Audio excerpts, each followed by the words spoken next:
And now for something just a little bit different. This is the KMO Guitars Liverpool Standard I model, and you can quite clearly see that this instrument is influenced by something like a Fender Stratocaster, but it's got a whole lot of its own thing going on as well. So it's a very interesting instrument straight from the off. And what I want to do in this video is tell you all about the Liverpool Standard I. I'll play it for you in as many different musical styles as I can possibly manage, and I'll give you my full and thorough opinions about this specific instrument. Now, I've had it on loan for a few weeks to make this video, and I've played it an awful lot in that time, and there is a lot to say about it, so make sure you stick around for that part too. Timestamps to everything is going to be down there in the description and the comments if you'd like to move to a part of the video that suits you best. But let's kick things off with everything you need to know, specs and info about the KMO Guitars Liverpool Standard I. Now, KMO Guitars is a very small company in Berlin, Germany. They make their guitars in small quantities, and the price of the Liverpool Standard I as of 2026 is €2,550. So this is not a cheap guitar by any means. It's a bolt-on neck as well, so this is boutique territory when it comes to this kind of instrument,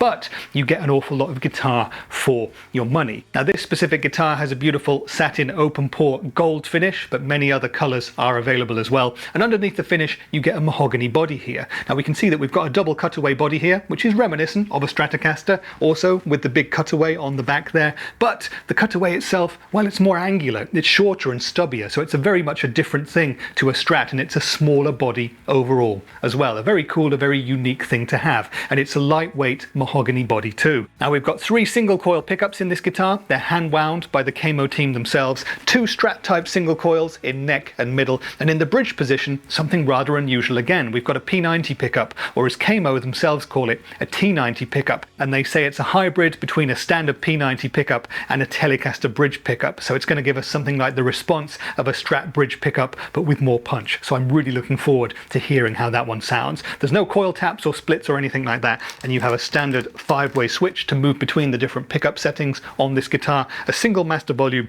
and a single master tone as well. Now, the bridge is courtesy of a Goto 510, so it's a Strat style vibrato. Being Goto, it should be great quality and should be rock solid as we give it a bit of whammy action. Finally, on the body, we have this white tortoiseshell scratch plate, which looks fantastic. I could imagine a black one would look great too, but this guitar is a really elegant, classy looking affair. It's modern mixed with vintage, and it just looks really rather nice. And one final modern touch that you'll notice at the body is that just up here, just where the neck ends, we've got a truss rod adjustment wheel. So if you need to tweak your truss rod, no taking off of the neck or anything like that, you can do it just from here, no problem at all. I think that's a great thing to have, real nice modern appointment that just makes looking after your guitar a little bit easier. And moving up to the neck, we have an exotic ebony fingerboard on this guitar, and the neck itself is made of Spanish cedar or cedar, depending on how you say it, and it's finished in a lovely smooth and slinky nitro finish. Now, in terms of a neck profile here, we've got a lovely standard modern sort of a C shape.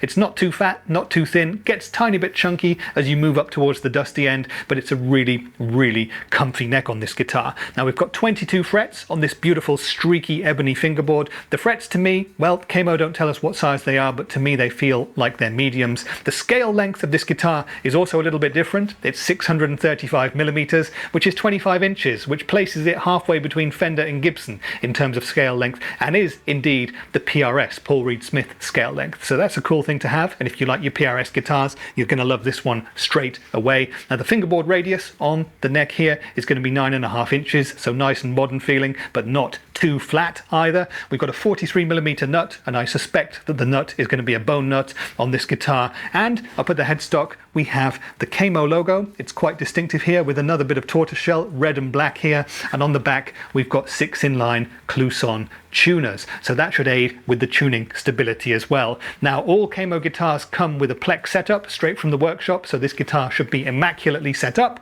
We'll put that to the test in a second, and like all KMO guitars, this one comes with a lovely chunky well-fitted gig bag as well, as you'd expect for this price point. But that's enough talk about the KMO Guitars Liverpool Standard I. What we need to do now is put it through its paces musically and make some music with it. I'm a huge fan of P90 pickups, so I can't wait to hear how this one sounds. And what we're going to do today in terms of rig is use my Hughes & Kettner Black Spirit 200 amplifier and a series of my favorite gain pedals to make different amounts of crunch and distortion go into this thing. We'll start with the cleanest of the cleans, and we'll edge all the way up in terms of gain until we're down in drop D trying some proper chuggy metal with with this guitar, because why not? Enough talk then, this is the Camo Guitars Liverpool Standard I. Let's play it now and we'll speak in a bit more detail about it afterwards.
Okay then, so that was the Camo Guitars Liverpool Standard I, and I hope you enjoyed the playing, the riffs and the tones, and I would love it if you could leave me a comment down there telling me what you think of this guitar. Could you see yourself playing a Strat type with a P90 in the bridge? Does it seem like something you could use, or is it not really worth the extra difference? Let me know your thoughts in the comments as usual, and I look forward to getting a bit of a discussion going. But now it's time for me to tell you my thoughts and opinions about this guitar. I've had the Liverpool Standard I kind of on my wish list for quite a while now. I've seen it online, but I got to try one in person at the Guitar Summit in Mannheim in Germany back in September 2025. I really liked it, and luckily Music Wine and Frank let me have this one on loan to make this video with and to check it out in a bit more detail, and I'm really happy that they did. Now, the first impressions are always very important with a guitar, and this one just jumped out at me straight away. I love the satin gold finish. I love this beautiful dark yet streaky exotic ebony fingerboard. It's a fantastic looking guitar, and it looks familiar but new at the same time, so it really attracted me in that way. And of course, a bridge P90 is always something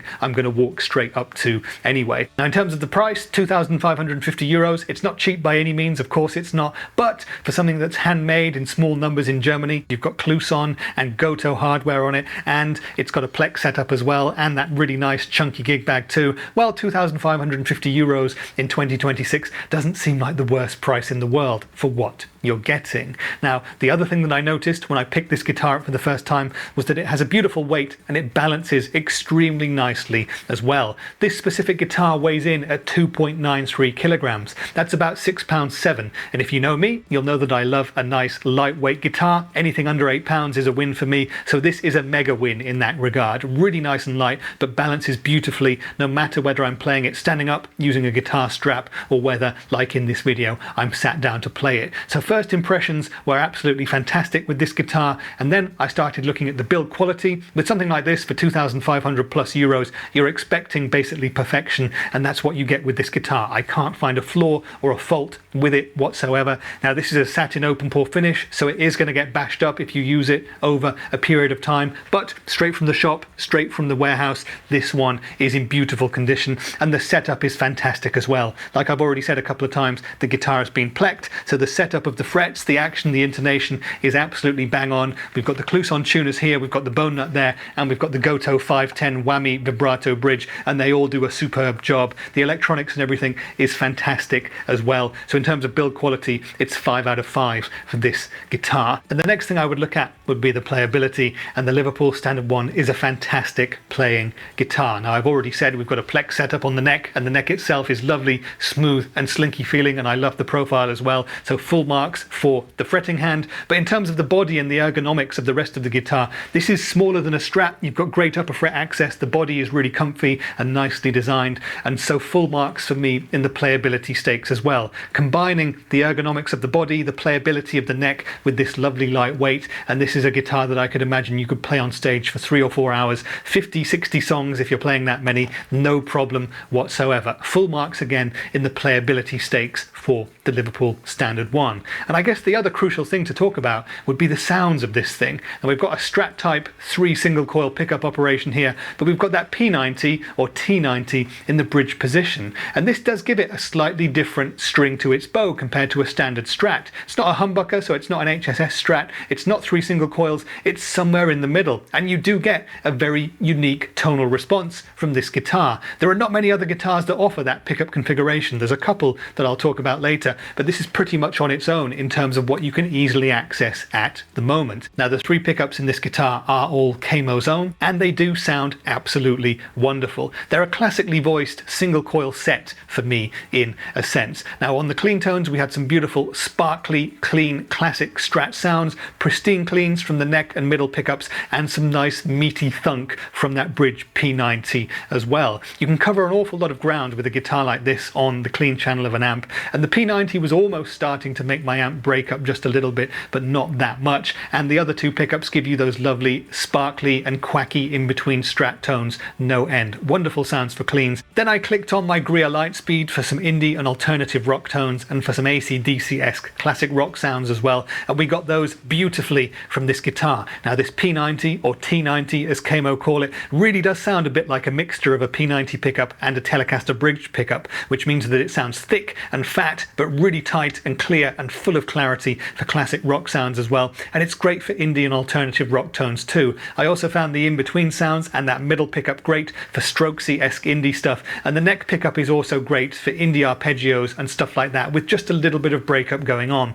This is a fantastic guitar for those sorts of tones, especially with some gentle wobbles going on with the whammy. It just sounds really, really good. And then we kicked in even more gain courtesy of the Greer Amps Guerrilla Warfare Mark II. That's my favorite take on the Proco Rat type of circuit. To me sounds like a Marshall amp on the edge of its life, and that was amazing for fat, thick and meaty hard rock tones. It was beautifully tight and full of clarity for some fast palm muted chugging for pop punk stuff. It was great for alt rock stuff as well. It's a really great high gain sound with this guitar. It just worked beautifully with the Camo P90. Now of course P90s can get a bit noisy, but that's what you expect when you're playing higher gain stuff, so no problems there. I thought that the Rat style drive was fantastic in combination with this guitar. Then we went to drop D and we kicked in the Rev G3 pedal, and that's not home base for a guitar like this or a P90 pickup, but it sounded great, it sounded huge, and it can do metal absolutely no problem at all. It sounded fantastically clear, it was beautiful in terms of hearing all 6 strings of a highly distorted chord, and for chugging and stuff like that, it can absolutely work. I could imagine using this guitar while the other guitarist in your band is using a humbucker,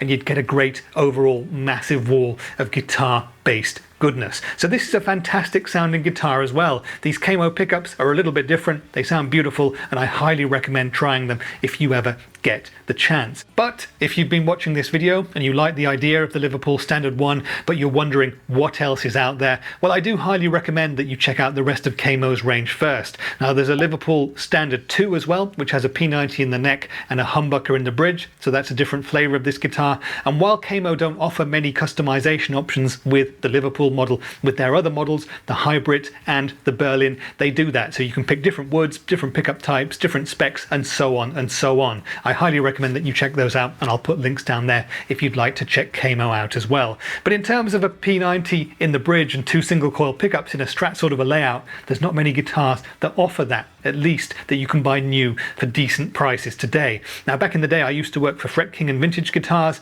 and Fret King made the Corona with a P90 in the bridge, and Vintage have made a bunch of their different V6 Strat type models with P90 pickups in them in various iterations, so you can try and find some of those as well, but this guitar is definitely in another plane compared to those. Now otherwise I searched around a bit and I found that you can get one Pete Thorne Signature Sir model in this pickup config, and there's a couple of really expensive Fenders for about 6, 7, 8,000 euros, but that's probably going to be out of the normal person's price range. So if you've got 2.5 grand to spare, well, this one could definitely be worth looking at, but of course for that price point the world's your oyster really, and you can pick up pretty much anything you want. You can get a great American built Fender Strat for that price, you can get a great Gibson guitar, probably a used one for that price, you can pick pretty much anything. So what you really need to do is work out what you need from a guitar, what kind of pickups you want, what kind of hardware, what kind of a body, and so on and so on, and pick the one that works for you. But if you're at this price point, and if in the future I'm at this price point and I'm looking for a guitar like this, well, I'll definitely have Camo on my shortlist to check out.